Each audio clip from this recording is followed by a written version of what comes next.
I'm Bae. And I'm Morgan, and we are the Body Acceptance Babes. This is the podcast where we talk about how to accept the body you have, let go of societal expectations to change the way you look, and to just be who you were born to be from the inside out. You'll hear about how we embrace body neutrality, reject diet culture, and learn how you can too. Now on with the show.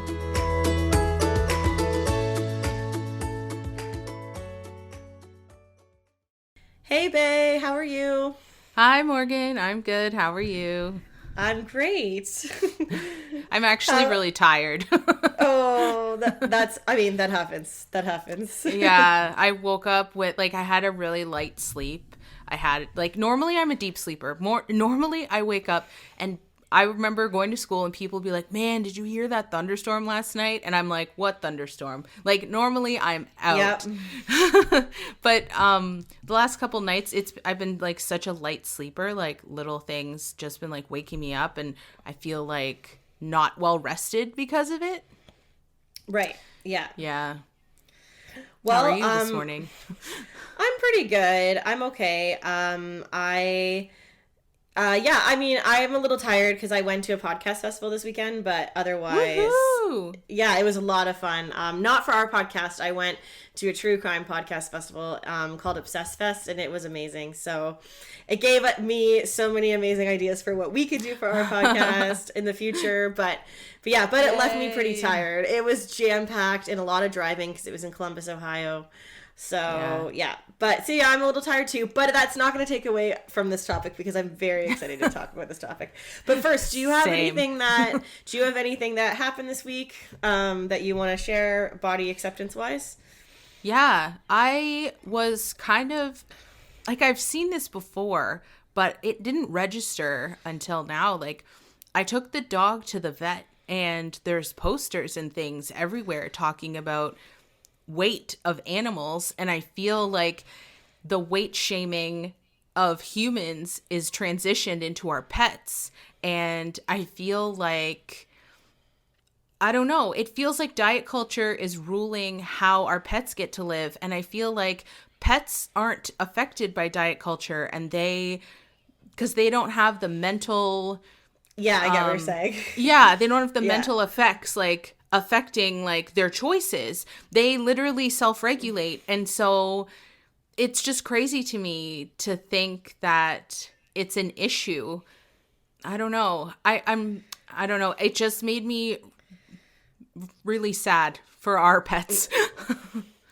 I get what you're saying. It could be one thing if, you want to make sure your pet has enough activity and, is happy and whatnot, as well. But, I get what you're saying. It was just overwhelming seeing all of that. Yeah. Especially with going through what we're going through on the podcast, it's yes. Thinking back, it's okay, my last dog, she was told she had to lose weight, but she wasn't getting regular exercise, and, I don't know. On the one hand, it's I just found it kind of triggering because it's you can't tell me what to do, just like you can't tell my dog what to do. I don't know. Well, I think for me, what stands out is those signs make it seem like weight causes medical issues when it doesn't. It's not a direct causation ever. It's always just a correlation. And when we go into our medical episode, which we will eventually do, we can talk about the difference between the two. But I can say right now that there is a very distinct difference, and that that's, I think, one of the issues with diet culture is, and what will probably be one of the critiques of this podcast is that, but being in a bigger body is unhealthy, but that's not necessarily true, right? For animals or for humans. So yeah, exactly. Yeah, that is my feelings exactly. My tired brain. I'm still drinking coffee, still trying to put it all together. It's earlier where you are. Yeah. And how was your week? Did anything come up for you? My week was good. I had a great time at the festival, as I mentioned. Actually something came up this morning and I screenshotted it. So it's in a mom Facebook group. A parent posted I guess, a tip about their toddler saying, just so you know, I have a 2-year-old or 2.5-year-old, I think it was. And we used to let him drink a lot of juice. And when we stopped letting him drink a lot of juice, we noticed an improvement in his tantrums. They're not as loud. They're not as long. So just sharing this in case it resonates with you. And I didn't really have anything necessarily... I didn't think there was anything necessarily wrong with that comment 100%. But what bothered me is that there was a lot of really self-righteous mom replies. Like one, for example, the one I had the biggest issue with, which was the most diet culture-y, was, and I'm reading the screenshot of it, definitely no juice or milk. Kids don't need to be drinking sugary drinks yet. They have their whole lives ahead to get addicted to sugar and fat. And then someone commented below, agreed. We never gave my 5-year-old juice or milk. And I'm just kind of like, okay. So I didn't reply to this person individually because I'm just not one to be confrontational on Facebook. But I did share a bigger, broader comment because my daughter also deals with tantrums. She's a little bit older, though. She's 4. And while we do not restrict anything in our house, she chooses to drink water more than juice. It's her own personal choice. Yeah. And for the most part, and it has no bearing whatsoever on the severity of her tantrums. So while that might be true for that one child, it's definitely not true for mine. So I kind of just commented like, you know what I mean? Like it could work for you, but it doesn't work for everyone kind of thing. And I also said, like, we don't restrict anything in our house because we want to avoid diet culture because it leads to disordered eating. Like, that was literally my comment. So what I would have loved to said to this woman if I didn't think it was going to start a huge argument was that literally from birth, babies are given sugar and fat. Literally, that is what breast milk and formula is. So sorry to say, but your child has already had it, a lot of it, and you need that to survive. Another thing that I found puzzling was on my daughter's last doctor's appointment. Her doctor asked me if she was getting 4 servings of dairy a day. So I immediately, saw that as something that my doctor wanted to see my daughter getting. So I don't know, where the no fat came from. Yeah. Like no milk. We don't give milk because I believe milk is important for bone development. I mean, don't quote me on this. I'm not a doctor, but just like all nutrients, I believe it's part of the whole picture. Yeah. So, so that was a little bit triggering. And like really a comment I could have said was, children have their whole lives to live in diet cultural society. Like, you don't need to start it when they're 5. Like, It's true. You don't need to put your kid on a diet, which I'm very against. So, yeah. So that was my experience this morning. Of course, my, mama bear instincts came out and my anti-diet culture came out. And, kind of just I kind of really, I wish there was an eye roll emoji. Because I really wanted to eye roll at her comment. Yeah. And it kind of was shaming the other mom for giving their kid juice. And I'm just don't shame other people. But I feel like, isn't that a big thing in the mom community to shame? And, it can be. Yeah. Because it triggers, I think people have strict ideas about what they believe is good and bad. And when another parent is doing something different, it challenges their perspective. So, here I am over here just giving my daughter whatever she wants and letting her have her own experiences with food and drinks. Obviously not alcohol, but you know what I mean? Like when I said that, I was like, I let her drink anything she wants. And I was like, that's going to sound like I let her drink beer, and I don't. But she would probably not like it. Yeah, she wouldn't. But but you get what I'm saying, right? So I think when parents do things differently that challenges your own beliefs, it triggers something in you, and then your instinct is to get defensive, right? So so that's my defense of the shaming, but it shouldn't happen. We need to stop it. So yeah. Anyway, so that was a long stories on both of our parts. But yeah, let's definitely get back into what we are talking about today. So yes. Oh my gosh, this I'm so topic, excited about this. Yes. Yes, it literally lights me up. It's something I've been preaching for a long time now and have been honestly working through for myself for a really long time. Our topic is letting go of societal expectations to be yourself. Yes. Amazing. I feel like we see it in all walks of life, and it's similar in the, like, with the mom community and stuff. It's like the expectations, like everyone having their own idea of their own expectations. And if you are listening to all of these expectations and you let them kind of shape who you are, you're kind of suppressing who you actually are. And it kind of comes out of you at some point like an explosion. Like, this isn't who I am.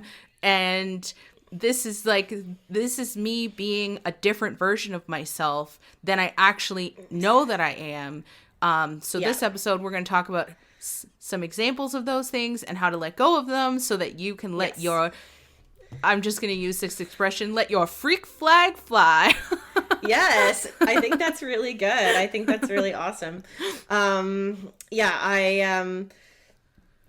I think we're like, as Bay said, we're going to talk about like specific examples from we've seen in media and stuff in society, and then also examples from our own lives. So we've kind of divided it up into like points that we each have. So I don't know, Babe, do you want to go first with your first point? Yeah. So I watched Dancing with the Stars, and this season, Sam Champion from the Good Morning America is on, and I believe it was him who was saying that he loved dance growing up, but his influences in life, and I forget who, I'm literally pulling this from memory, I'm not quoting him, but pretty sure he was saying he wanted to dance when he was younger, and he was told that men don't dance, so he never was able to like dance because, you know, men can't dance. It's like a girly thing to do. And that's such an example of like doing what society says. It's like for a long time, like, oh, men can't wear pink, you know, because, oh, that's too feminine, you know? Yeah. And we're really starting to branch out of that. That gender stereotypes. So that's one of the main points we had was gender stereotypes, because that's so prevalent in our society. So yeah, the dancing thing. I mean, I took dance, and there was maybe one male dancer in my whole dance school when I was growing up. And that's not because men don't like it and don't want to do it. It's because they're pushed towards what society deems as more masculine sports like hockey and baseball and, you know, those types of things, right? And, you know, and unfortunately, femininity and things that are associated with it like dance are seen as weak or, you know, bad, and masculinity is seen as good, right? So we're still working through that. And there's lots of content out there, especially on TikTok, or at least that I follow, that talk about like letting children be themselves, no matter. Like, my daughter is really into tractors. She has 4 different tractors, and she plays with them. And I let her play with tractors just as much as I let her play with dolls. Like, I don't try to, you know what I mean, lead her towards one thing or another. She really got into swimming lessons, which I feel is like a very gender neutral sport. But we chose to do that over a sport like dance because it was what she seemed to really like. So we chose her own interest, right? So that's an example, I mean, with children, but there's adults face it every day, right? Like, so maybe it starts at childhood. Like, I remember when we were little, and the McDonald's Happy Meal, do you want the girl toy or the boy toy? Oh my gosh, yes. Yes. Yeah, I remember that too. Now they actually don't do that anymore. There's only one toy. Amazing. I didn't know there's that. There's one toy. Kids. Yep. Yeah, cool. I only know that because I have kids. Yeah. A kid. I have a kid. But yeah, no, it's it's one toy now. Wow. So, which I agree with wholeheartedly. So, yeah. But yeah, I think that's great. Like, exploring things, like as an adult, I think it's important to explore things that maybe you didn't get to explore as a kid. Like, you know, if your daughter wasn't allowed to play with tractors now, but then, you know, 20 years from now, she's like, you know, I really love tractors, and becomes like a tractor mechanic. I don't know. But like, you know what I mean? No, like, it's true though. yeah, like exploring these things as an adult, that you have these quiet voices, and, you know, just because you didn't do it all your life doesn't mean you can't try it now. Yes, absolutely. Yeah, there's so many things you can do as an adult that I mean, it's almost like the world is now your oyster, because you don't have anyone, i.e. your parents or your guardians, telling you have to do something or not, right? So yeah, just society. Or society. Yeah, just society, and then you can choose whether or not to listen to society. But yeah, I totally agree. But it's it's not it's something like that I think really touches on a lot of the stuff that we are going to talk about today. Yeah, the gender stereotypes. absolutely. So keep that in the back of your mind as you're listening to this, in my opinion, because it's something that jumps out a lot. Totally. So do you have any other examples that you wanted to share? I do, but do you want to go into Sure, one? I'll go into one. So I feel like this is actually more prevalent for women than men, leading into the stereotypes. But one of the things that I tend to get criticized a lot for is having multiple part-time jobs or multiple things that I'm doing instead of one good paying job, air quotes. Because I feel like society expects me to just have one job and that's it. And I've learned several years ago that that's not who I am. So like I have different passions and different things that I love, and there's nothing wrong with, you know, exploring all of them and doing those things as a career, right? So and having multiple part-time jobs allows me the flexibility to be there for my family, like I wouldn't be able to if I had one bigger job. And but it's something that I get that it's hard for my family, I think, to wrap their head around sometimes. And I also noticed that people just get confused. Like a lot of people will ask my husband at family events, like, oh, how's your work going? But I rarely get asked about my work. Rarely. Same. So, and I think it's because either they think I'm weird or they don't understand. But I was saying this to my husband the other day. I was like, do you think, because we released our podcast and I told my family, and nobody in my immediate family has listened to it so far.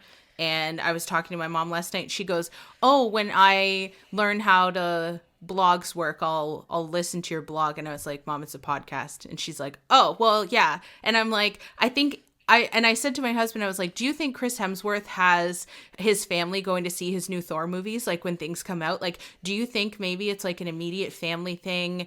Just not that they're not supportive in any way, but like maybe they have different interests and they just don't get it, you know?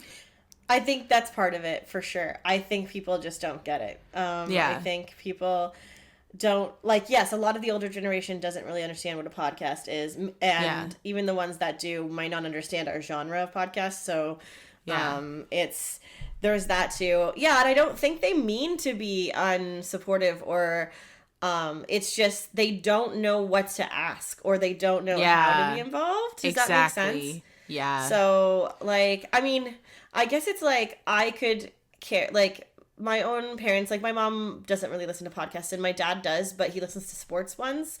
If they never listened to this, I wouldn't be upset. Like it's not, it just might not be their thing. So like it's like I'm doing this for the people that it is their thing. So absolutely. So it's not, but I just, it's just interesting that like I'm not asked about it. You know what I mean? Like, like how's that podcast going? It's like people don't get it, right? So I think the multiple jobs thing and the digital creators and all that is freelancers. New. Freelancers. It's all new territory, and most people, I would say, like some millennials, but mostly like Gen X and older, they all grew up believing that you had to go to school and get your one job and work that job until the end. And it's not all of them. I'm just completely generalizing because a lot of people at any age can explore this. It just feels like I personally get those questions from those age groups of like, well, because when I moved out here, I got asked, well, are you going to get a real job? And I'm like, I didn't move to switch what I was doing in life. I moved because we bought a house. Yeah. But that's so interesting. Yeah, I get that. Yeah. Sorry, continue what we're going to say. I didn't want to interrupt you. I think it's just the way they were raised. It's just their generation was raised on the watching their parents who got one job and they worked that job and then they retired from that job and like that's how it was. But it's not like that anymore. And people don't want to work in a dead end job, like you said, and then they can't help their family or be there for their family because you're like working this job and it's not for you, but you're doing it because society says you should. So you think you should. And there's so many more options out there and so much more potential out there. But I think they just can't wrap their head around it. I was talking to my friend a couple weeks ago, and she's also an online entrepreneur. And people, they just can't conceive that you can make a living online or, it's just weird for them. So they, like you said, they don't know how to ask. They don't know what to ask. Yeah. I definitely agree with that. And also, I would say millennials and younger kind of are forced to be in a position in some situations, depending on where they live, to have more than one job. Because in order to afford a house, in order to afford, to pay off their student loans, they have more than one job. And some of that might be freelance work. Some of that might be online work, VA work, which is virtual assistant, stuff like that, to supplement income. So I think that as that kind of started to happen, then it, it just got more common for people to have do multiple things, right? Yeah. So, so I think that's the difference. Like, inflation rate has gone up and the cost of living has gone up substantially, but the salaries haven't gone up to match it. So the baby boomers were able to work one job and afford a house. And a lot of people in our generation and younger might not be able to. Some might, but some might not. So that's something to point out too. It's just the way society has changed. And hopefully that changes, but it's not the same as it was, right? So I guess that's the other thing too, is like society has changed, technology has changed. There are so many more opportunities out there now. And I think people would do well to remember that there are things outside of our tunnel vision, and not to look down on people or judge them or criticize them for thinking outside the box. Yeah, absolutely. And like, I don't know, when I going to this podcast convention, a lot of people, like one of the creators of the podcast company, who ran the convention, said that, because a lot of people said, did you know you always wanted to be a podcaster? And he was like, podcasting didn't even exist when I started my career. He's a Gen Xer. So like he goes, it didn't even exist. So he fell into it in a different way. So what that kind of taught me is that there's so many things that could happen in the future career-wise that we don't even know about right now, right? Exactly. So it's worth it to be open-minded, right? So your dream career could be something that has not even been conceived yet. Yes. So like to think about, because I remember when I, air quotes, needed a job after university. I mean, technically I needed a job because I need to pay the student debt back, but when I needed work, I remember looking at all the careers out there when you look on the online job boards, and my resume was ready, and I was like, I don't want to do any of this. There's not a single thing here that I want to do. And I remember being like, well, I could do this. I could do this. I could do this. And this is something that's like, well, just because you can doesn't mean you should. Yes, and like, it might not be something that lights you up. Like, So well, and maybe you might have to do that as a stepping stone into something else, or like as a in the meantime to pay the bills thing, because that can be a reality for some people. But like, yeah, you don't have to stay there. You don't have to. You can be there and then use it as a stepping stone into something better. Yeah. At least that's how kind of how I see it. Yeah. But yeah, no, it's.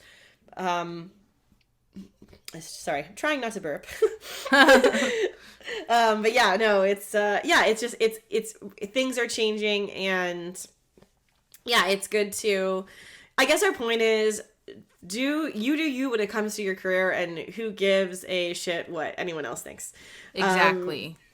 As long as you're happy, and all of that, then that's what matters. So yes. Yeah. So Absolutely. I guess anything else you have that comes to mind? Yeah, I have one here. Well, this one's similar to what we talked about before of like not liking feminine stuff, because my Aunt Marge was always proud of being a tomboy. And so I looked up to Aunt Marge and thought that that was something that I should do too. So it honestly took me until I was in university to start actually wearing makeup. And I remember being in high school and being like, I need to hide the fact that I'm interested in makeup, because that's not something that tomboys would be interested in. And I didn't learn how to dress my body arguably until last year. But like, I really didn't start, I really didn't start dressing like a girl until, because I remember being in grade 10 and we were on a school trip, and I remember shopping with my friend and being like, do you buy clothes that are baggy on you, or do you buy clothes that fit? And she looked at me like I had three heads. She was like, I buy clothes that fit. And I'm like, oh. And like, I didn't know that. Like, I always bought clothes that were like too big on me, because that's what my role models were doing. And especially, and the idea is you wanted to be female presenting. Is that the idea? Like, you liked the feminine part? I didn't know to explore it, because I was just kind of following in Aunt Marge's footsteps. Right. Yeah. And so, but then when I did want to explore it, I felt like I was doing something wrong, because yeah. So yeah, no, I could totally see how that would be jarring, right? Because you're afraid of getting judged for that. Absolutely. Mm-hmm. Absolutely. And it's something that, like, if you're not being encouraged to explore those things, you may not test them out. So I want to encourage all of our listeners to go and explore things, and it's okay to do that and try things out and test them, and it's totally okay. Yeah. You might find something new that you love that you didn't know that you loved, because maybe your role models were doing something different. And if you want to follow them, that's totally okay. But if you have that little itch, that little inkling to try something, go dive into it, because there's no time like the present, and life's too short. Absolutely. And I think in terms of genders, because this is kind of along the lines of gender stereotypes too, it's like, if one day you, like, for any, and this is, I'm talking about for anyone who identifies as any gender, if one day you want to be girly, be girly. If one day you want to be more, present more masculine, be masculine. Like, there are some days where I wear plaid and I'm excited to jump in my pickup truck. And then there are some days where I wear a dress, you know what I mean? I'm excited to wear a dress. So it's, or skirts. So it's, that changes day to day. It absolutely does. So, and then there are some days where, like, I remember as a kid, I used to love dresses and skirts, but I would be running around outside and I would come home covered in mud and covered in dirt, because I was kind of like the tomboy who was girly. Like, I don't know. Yeah. I don't love the term tomboy, but you know what I mean, right? Like, but yeah, so the point is, you can be any level of, like, of gender fluidity, or any level of, you can enjoy, any level of those things amongst clothes and interests and all of that, right? And it doesn't matter what your gender assigned at birth was. It doesn't matter any of that. It's all about what makes you happy in the moment. Yes. So And that's something that I learned this past year that I didn't learn when I was younger, is I was always trying to, like, once I decided, like, when I was in university and I was going to explore my own style, I didn't know how to do that. And so I want to encourage everyone that, like, so when I was learning how to do that, people were kind of telling me, oh, like, find some outfits you like as inspiration and then find that type of thing. For example, like, I don't know, boho's the only one that comes to mind. But my point is, just because you like that doesn't mean you have to wear that every single day. And that's not something, it's similar to what you just said. And that's not something I ever knew or was encouraged to do. And your style, and when you're creating your wardrobe, when we're creating this wardrobe, I guess is the right word. Yeah. And you can make it whatever you want to make it. There are no rules. Fashion industry likes to tell you there are rules and certain things you should and shouldn't do. But every body is different. And I feel like I want to encourage you, if you are struggling with finding your style like I did, to, if you like plaid, wear plaid. If you like boho, wear boho. If you want to dress fancier, dress fancier. And if you want to wear a ball gown to go grocery shopping, do it. Because it's your life, and if it lights you up and makes you happy, you don't have to follow the societal rules of, like, oh, but you're going to Walmart. People at Walmart wear pajama pants and t-shirts. Like, you should be dressing like everybody else. No, you should be wearing what makes you happy in any situation. You know, there's only very few situations where you kind of have a dress code. Like, you know, like, I still feel like if you go to church, don't wear ripped jeans, because that's just, I just feel like it's a respectful environment. But that's my personal view. If you want to wear something, you know what I mean? Or like a wedding where they put a dress code, you know, like there are very few times, or like a funeral, I don't know, but it depends on the person. You know what I mean? Like, yes, there are a few situations where you actually have to follow a certain, guidelines. Yeah. But, and even then, they're only guidelines. You can play within it. That reminds me of that quote from Pirates of the Caribbean where he goes, the code is more like guidelines. That's how you should look at, you know, societal expectations on clothing. They're more really like guidelines. And like, you can wear whatever, my Barbosa accent is terrible, but you can wear whatever you want to wear, whenever you want to wear it, as long as you are being true to yourself. You are lit up and excited and joyful about the things you're wearing, go for it. That's amazing. I agree 1,000%. That's, I guess, the theme of this. Yeah. the end of this, and it goes for interests too. Like, I'm going to combine my next 2 points because they're kind of similar. It's, I really love true crime podcasts. And I also really love, I don't know if people know what this is, but it's called canning. So it's like pickling things, making jams, canning food.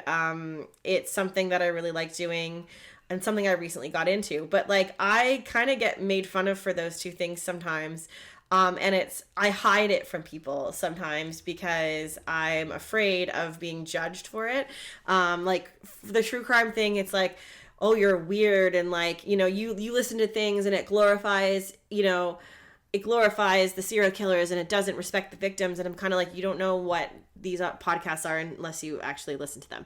Like, a lot of them, they're the exact opposite. They're all about raising awareness and for the cases and helping the victims' families find the victims, or, you know, resolve a case, or, you know, and people don't know that, so they think that they think I'm creepy and weird, like, you know what I mean? Like, I remember the first time, like, my Aunt Marge heard me listening to a podcast in the background. They got very concerned about it, like, almost like concerned for they're like, you listen to this? Like, you know what I mean? Like, it's almost like as if they were jokingly accusing me of being a serial killer. And it's just kind of like, just because I have those interests, you know, you're just pulling, basically, Aunt Marge was just pulling stereotypes kind of out of the sky and putting them, and a lot of, there's a stereotype that only women like true crime podcasts and stuff, which is not necessarily true. And canning, I get made fun of for doing that. But it's a lot of because people don't understand. They don't understand the true crime podcast world. And they also don't understand, like with canning, I bet you there's a lot of listeners who don't know what that is or don't know the process and what that is. And, and it's like, I'm not going to explain it because it would take an hour, but basically it's preserving food. That's the simplest way I can explain it. But, I've been called like, oh, that's so Amish. And like, you know what I mean? Like, especially a lot of my family is kind of weirded out by it, but like, and they're doing it, like some people are making fun of me in kind of a joking way, but of course it makes you a little insecure. So then I got to be like, no, you know what I mean? Like, I still love doing it. Like, it doesn't matter. Joke all you want kind of thing, right? Like, that's one of those things that people, sometimes they don't know what to say because they don't understand what it is. Yes. So they'll say, they don't understand. Yeah. Yeah. So they'll say whatever comes to mind, and whether they're joking or generally concerned. Yeah. But joking in particular, I feel like I grew up in my family always is like joking and teasing each other. And I've always been like a more sensitive person, and I took it all to heart, even though they didn't mean it that way. But I feel like it's not always like, even if someone knows you're joking, it's still hurtful. Well, and I think it depends on the person too. Like, whenever I would get comments from like my Aunt Marge scapegoat, it's like that would be more hurtful. But when it comes to my friends, it never was, because I know that they love me. You know what I mean? Like, as well, they're not being as judgmental. They're just kind of, having fun. But I get what you're saying. Like, you can, like, it's so it depends who it's coming from. But I think. But I really agree with you, and it's just a lack of understanding. But like, let's try to understand, let's try to learn more, let's try to ask questions about it, because canning is something I got into, and it's so fun that if someone started to ask me questions about it, I would be totally into explaining it and talking to it about it, right? Like, it's something I'm super excited about. So and also just like, it's okay if someone is into something you don't understand, right? Like, it's like, I absolutely love and respect, the drag queen and king world, but I don't know a lot about it. And I was exposed to it this weekend. There was a drag brunch, and it was amazing. And I loved it, and I loved what they did, and they raised money, for an LGBTQ plus charity. And it was amazing. But I don't know much about that community. And actually, one of the drag queens was explaining a bit about the community and was like, yeah, straight people can be drag queens and drag kings. Gay people, trans people, anyone can. And and I was like, oh, I didn't know that, right? I didn't know that straight people could be drag queens, right? Yeah. So, so that to me is really, really eye-opening, and it was like, tell me more, I want to learn more, right? Instead of othering them and being like, they're weird, you know what I mean? Like, I didn't think that at all. I was just like, oh, like, I love and respect everyone from that community, and it's almost like I thought I knew most of what was going on in it, but I guess I didn't, and that's okay, right? So so it's like, ask questions with the intent of learning and educating yourself. Yep. And that's, I think, a really healthy thing that we should all be doing, myself included. With my example. And I think, we can encourage our friends and family to ask questions about our interests as well, in like as long as they're in a state of mind that I think that's I guess non-judgmental, right? But I think it's also important to keep a safe container for people to ask questions in. Yes. Because my husband and I are having a conversation about question asking recently, and some people don't feel comfortable asking questions because they would have gotten answers like, that's a stupid question, or why are you asking me that, or you should know this, Or, you know what I mean? That's a really good point that I didn't think of earlier, is they're afraid of being judged for asking the question. Yeah. So they don't ask it. Yeah. And I think that depends on how they were raised, what kind of work environment, because I feel like that'll come up at school, that can come up at home, that can come up at work. That's true. It just depends who, you know, if you're asking questions to your trainer at work and then your trainer's a terrible person, like, you know, or a terrible trainer, and they're just like, you know, judging you rather than teaching you, or, you know, or your peers, like it can literally come from anywhere. And I think the only way we can all grow and evolve as a society is to ask those questions. Like you said, ask questions about the drag community, or ask questions about things that you don't know everything about, or if you think you know, and then someone brings something up and maybe you don't know, and just have that curiosity for life and to explore. Yes, I love the term curiosity for life. I love that. Yeah. Yes. Because it's like what we were talking about with work, and how there are so many opportunities now online for everybody, for work, for anything. I feel like everything is growing and changing, so we have to keep an open mind, and we have to inquire about life in order to grow with life, because if we don't, we're always going to be stuck in the past. Yes. Yeah, that's true. It's like having that lifelong desire to learn is really important, because things continue to change and won't stop changing.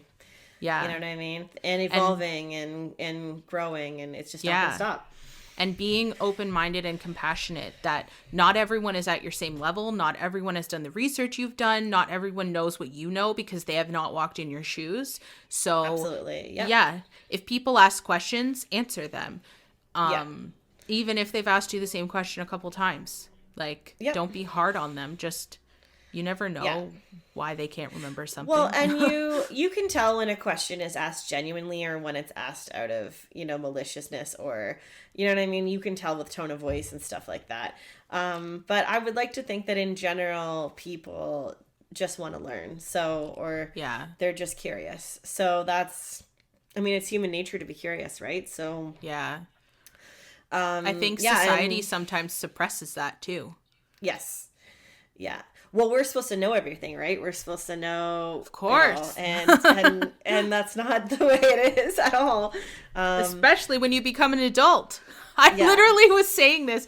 We just bought this house. We were previously living in a 1-bedroom apartment, and we had a dining room table, but it was always like, it has 2 leaves, so it can be, you know, a 6-seater or a 4-seater. And we always had it as a 4-seater tucked in the corner. And now we have it set up as a 6-seater because we have a dining room. And I was like, this feels weird.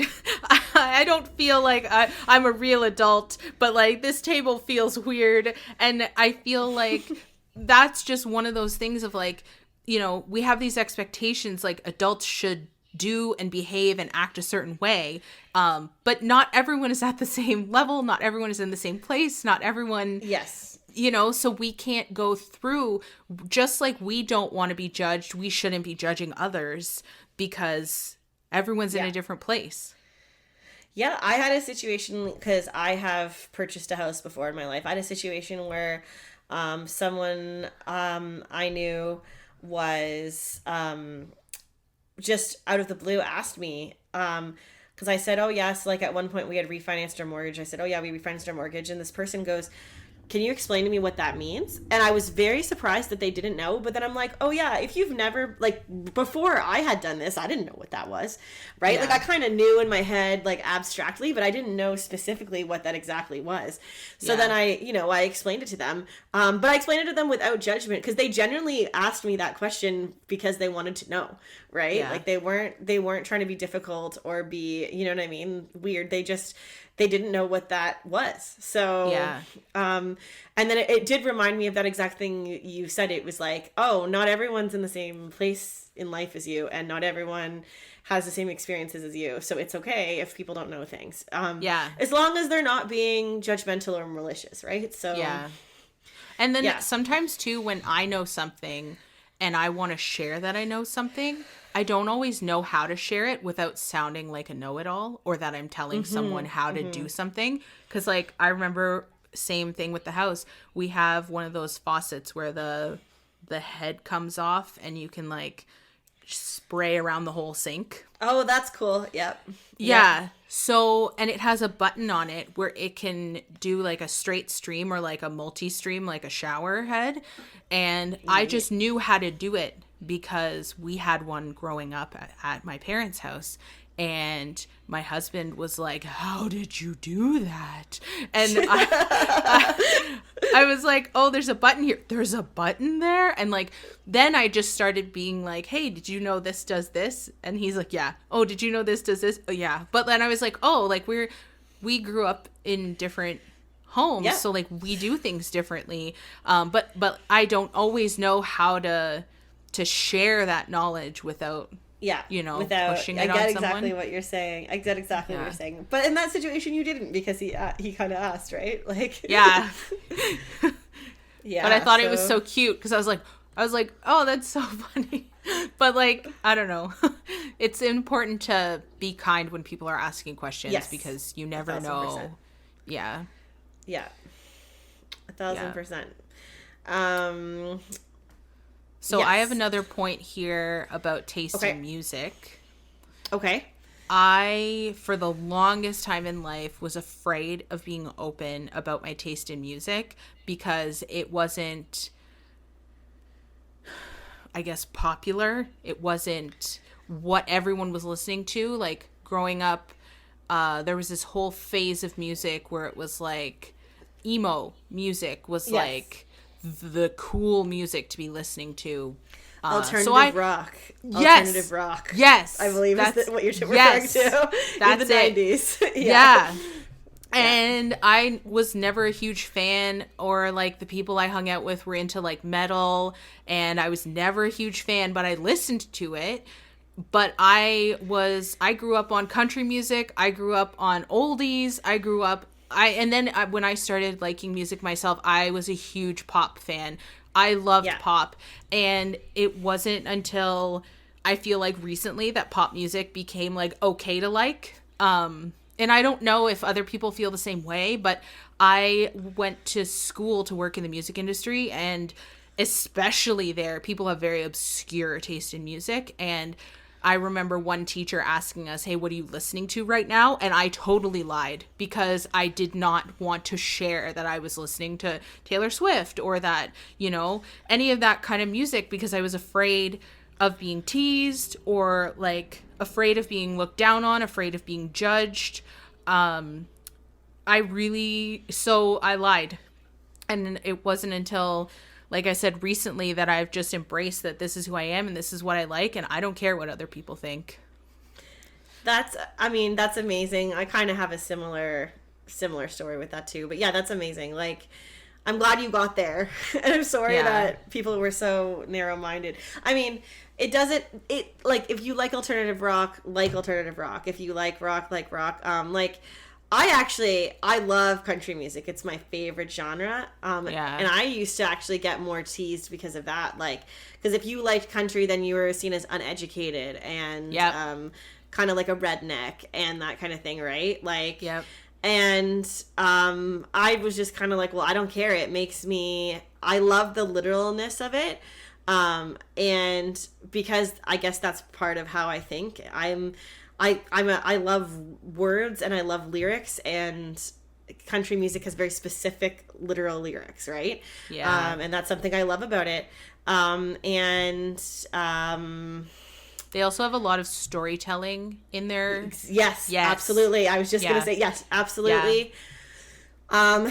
And they refer to things that I can connect with, like, I'm trying to think of the name of the song, but I'm not going to try to sing it. But there's a song in country music where they talk about, like, he's sitting in the backyard and he's listening to coyotes howling and he's listening to whatever. And it related. I immediately brought it back to me sitting in my backyard hearing coyotes. And, like, it's those type of things, like, I can relate to, right? So, but I was made fun of a lot for liking it. And yeah, I don't know. Even like my husband, I think he'll be okay with me saying this, is he's come a long way. Like, he used to be like, I don't like country music, and kind of had that, like, I don't know, like, Joe, I love you, and I'm not calling you a music snob, but it kind of came off that way. Anyway, but now he actually is branching out, and there's certain country artists he does like, and he's actually written a song, maybe two, in the country music genre. Cool. So just for fun. So I joked that I was like, please become a country singer and then quit your job. But which would be hilarious if that ever happened, because he originally hated it, right? So yeah. But yeah, no, he also likes metal, and he also likes rock, and he also likes oldies. Like he likes, and he also likes musical theater. But it was that specific, like, you know. Now, like, when we're in the car and he's like, who sings this? Oh, I kind of like this song. I'm like, yes. Yeah. Right? If it's I feel like song. musical theater is another one of those where it felt like society would judge you if you're like, oh, I love musicals. And I never wanted to share that I enjoyed them. It's it's one of those things where it's like, it's important for everyone to remember, if you're going through this journey, that if someone is judging you, it is their own insecurities coming out. It is not a reflection of you. It's a reflection of them. So it's really important that, and the other thing that growing up, I always wanted to fit in. I always felt like an outsider, and I always did everything in my power to fit in. So I changed who I was. I followed society. I suppressed who I was. I lied about who I was so that I could be seen as their equal. And something that I've learned in life is that, and something that I feel like now I'm so proud and excited that society is shifting and they're encouraging uniqueness, because I feel like the sooner you can encourage or embrace your uniqueness, the sooner you can be yourself and release all these expectations and live life true to yourself and authentic. And growing up, especially with all like the movies and media, people got teased if they were different. And now it's like normal to be different. And I love that for society and for everyone. Yeah. Yeah. Society needs, so like the way I see it is there's only one you, and it's almost like your, I don't want to say responsibility because that seems like a lot of pressure, but it's almost like, you know, you are you and you are unique, and the world needs your uniqueness. The world needs your essence as you are, as your, so that means your hopes, your dreams, your desires. It doesn't need another version of someone else. So, because it already has that. So it's, does that make sense? So it's almost like, I almost think of it as, it's like, it's my duty to put out into the world who I truly am. You know what I mean?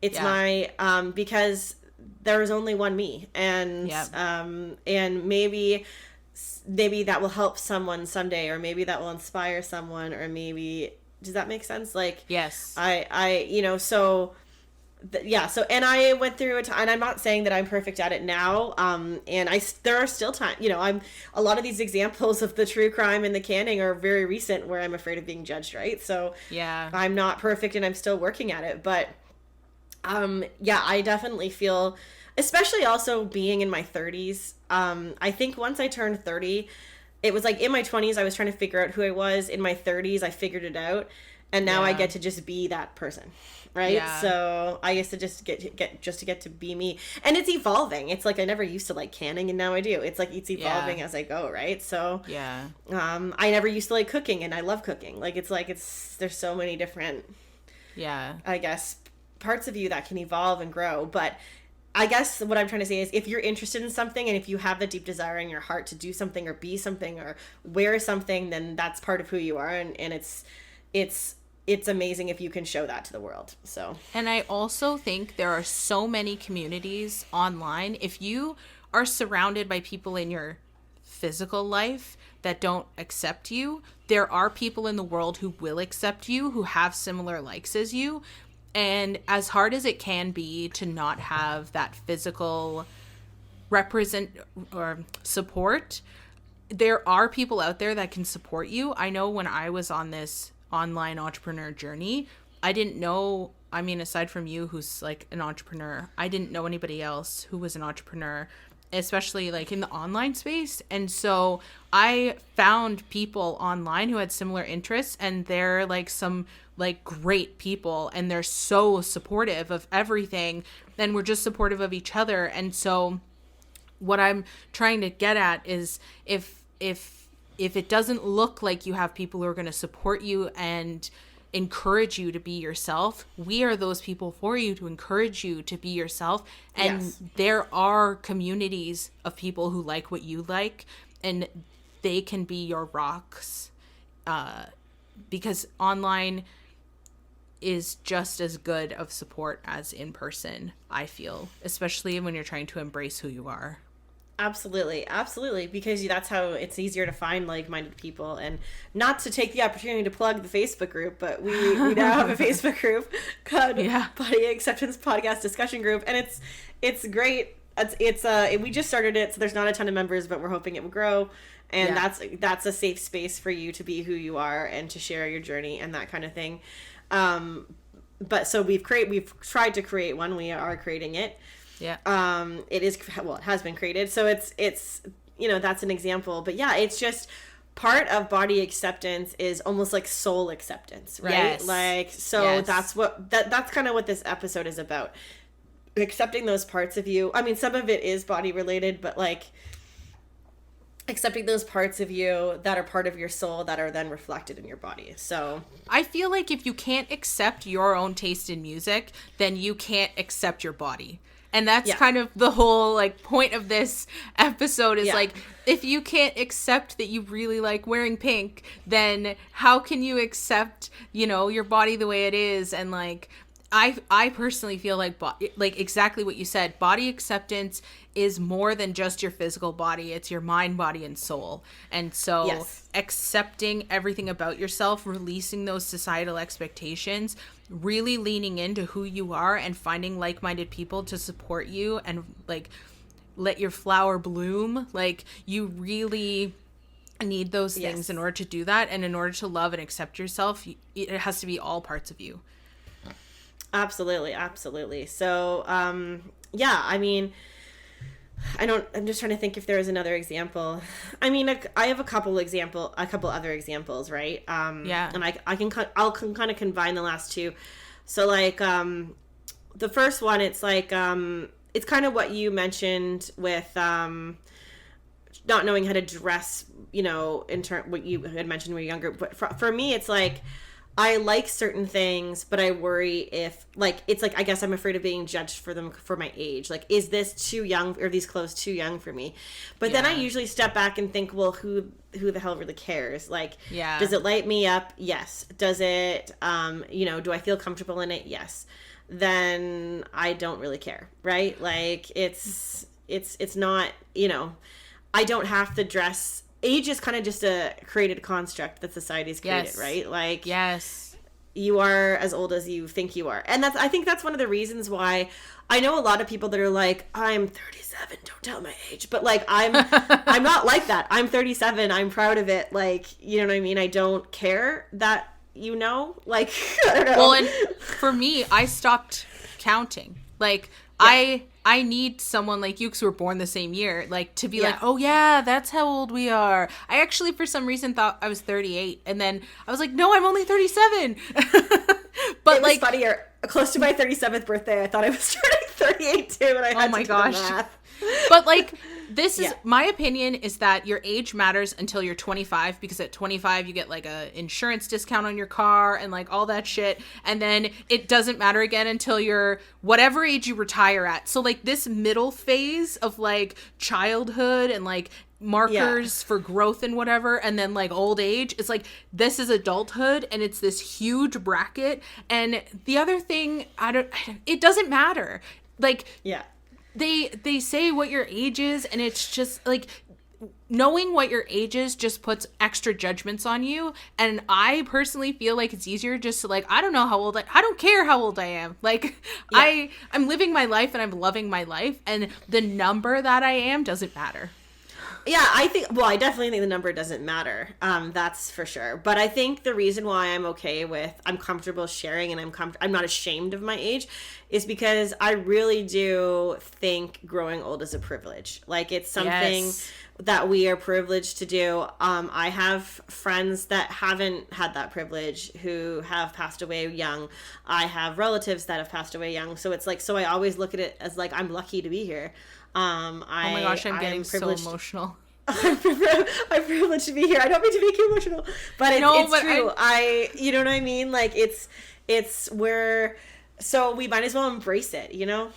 So it's so true. Like, people who leave too young, and it's just like, we should be so grateful that we're here and like not judging other people. And I feel like judging people for their age and judging people for their clothing choices based on their age, I feel like is something that affects women more than men. But it's something that, like, man, if I want to go to the grocery store, I keep using this example. I feel so old. That's okay.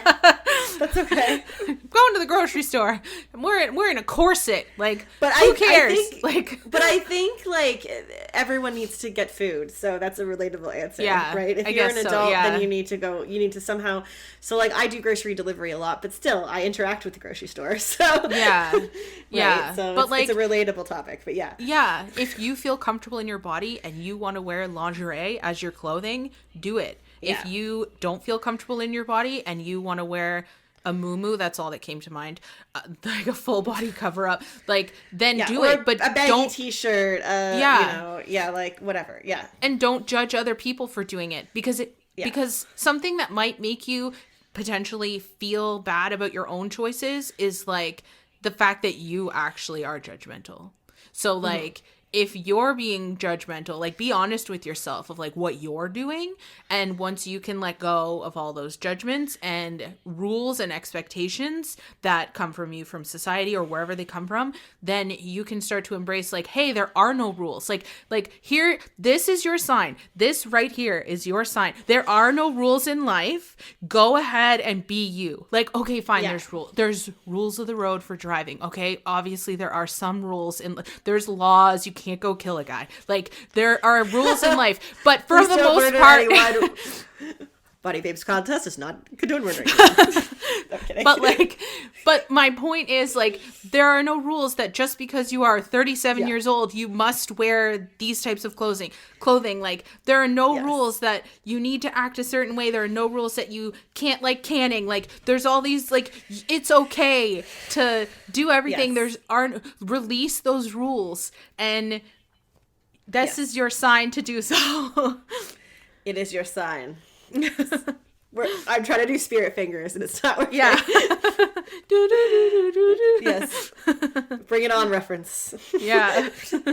But yeah, no, it is your sign, and it's you know what I mean? Like, it's just society, or there's like the quote, I'm paraphrasing it, but it's like, whether you do something or don't do something, or no matter what you do, people are going to talk, right? People are going to talk behind your back, so you might as well give them something to talk about. Like, it's like, right? So they're going to talk whether you do something or whether you don't, you know what I mean? Yeah. So you might as well not give a shit.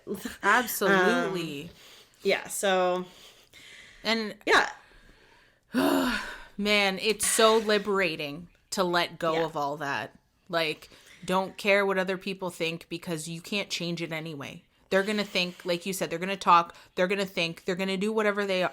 They are who they are, and you are who you are. And if you can accept that that's who they are, then you're one step closer to accepting who you are.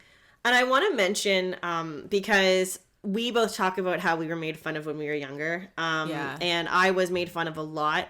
I didn't have many friends in elementary school. High school got better. I had more friends in high school. But if anyone is younger, like young, and they're listening to this podcast, as in younger than 37, listening to this podcast, if anyone's a teen, if ever anyone's in elementary school, like, just please know that it does get better. That it's, when you hit your 30s or even your 20s, you really start to come into your own.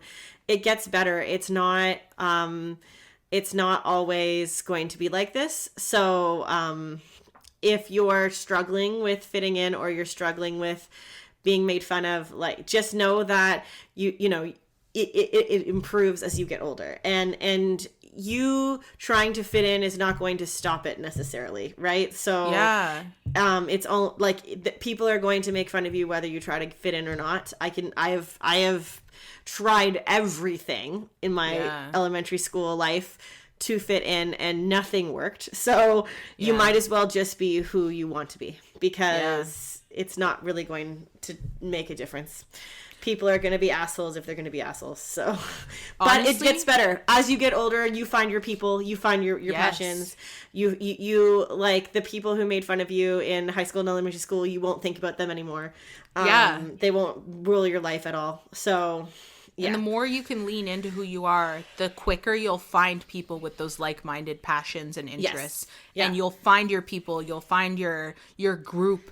If you didn't have that group in elementary school, high school, I just to like piggyback off what you said, I hated high school was fine. We had like a huge group of friends, but like elementary school, I had 3 friends, and they glorify high school in movies and TV, and things didn't, and they always say, oh, things get better after high school. 1,000,000%. 1,000,000% they do. Like, my everything started getting better once I hit university and then beyond. So there's definitely high school is not the end. High school is just the beginning. It's not the end. High school is just the place, beginning. It's a place you're forced to go to because we have to go to school. Society forces us to go to school to learn, and you know, just getting through that and then having interests and things outside of school, if you don't like school, is how you can probably like distract from it and get through it. Yeah, and it will go by faster than you think. And I feel like we're giving advice to the youth, but I mean, I just feel like that needed to be said, because in the thick of it, you thought, you know, I felt pretty helpless, I remember, in elementary school. So it does get better, and you do, if you have those 3 friends and you're like us, or like we were, then those are your 3 good friends. Like, you lean on those people and they got your back. And and that's it. It's not about quantity, it's about quality. So it doesn't really matter if those are your only 3 friends. Those are your 3 besties, and you know, they'll be there for you. So lean on that, and it will get better. I don't know. I have this, well, we went to the same high school and we were friends in high school. So, but it was the same situation where, high school was actually better in terms of, like, there was the cool kids, but they were kind of over here, and then there was everyone else, and you or me and were part of everyone else. So, you know what I mean? Yeah. Like, there was like 7 or 8 cool kids, and then there was like everyone else. I don't even remember cool kids in high school. I remember the popular kids in elementary school. I do. I'll name them off mic. Or at least the people that, okay, maybe they weren't necessarily cool, but the people who thought they were cool. Like, they thought they were the cool kids, I guess. But we had like 15 or 20 people that we hung out with at lunchtime, and we had this huge table in the caf, and like, or we would hang out under the staircase, and there was always so many of us, and like, I just felt so abundant in that way, that we had all these people to hang out with that I didn't have in elementary school. So I felt the same. Definitely. Yeah. But if you don't have that in high school, never fear, because in university, college, it gets better. Even if you don't go to post-secondary, you'll still have interest and meet people that way. Like, it does get better. I think we also went to, I think our high school was kind of larger because it was French immersion and English. Yes. So it was like a double class. It was giant. Yeah. So that's maybe why we had an abundance of people. But like, going to French immersion elementary schools, there was a smaller pool of kids. So maybe that had something to do with it for us. Definitely. Yeah, definitely. But anyway, I feel like we've talked about this a lot. Yes, absolutely. So why don't we end it there, maybe? And because I think that's ending it on a good note, that things get better. But I'm so excited that we got to talk about this. Same. So, Same. I really hope that this can help any listeners. And if you need more help or clarification or anything, hop into the Facebook group, comment under this episode, or start your own comment, start a thread. We are happy to explore other things. If you have another topic that you want us to address on this podcast, Yes. Send us a message, send us a DM we would love to hear. We have obviously a master list, but if anyone has anything specific, we would love to hear your suggestions. Yeah, and if you feel like you can weigh in on that as well, you can apply to be a guest on the podcast. There's a link on our website, and yes, we'd love to have additional opinions on these topics. Absolutely. Well, on that, thank you for listening to today's episode. Thank you for being a part of our community, and thank you, Morgan, for a wonderful topic. Thank you, Bae. And we'll see you guys in the next one. Yes. Talk to you soon. Bye. Thanks for listening to today's episode. Comment on social media to let us know what you think. You can find us on TikTok and Instagram at Body Acceptance Babes. Please join our Patreon for bonus content, behind the scenes access, and more. If you or someone you love is struggling with an eating disorder or disordered eating behavior, you can get help in Canada from the National Eating Disorder Information Centre toll-free at 1-866-633-4220 or email nedic@uhn.ca.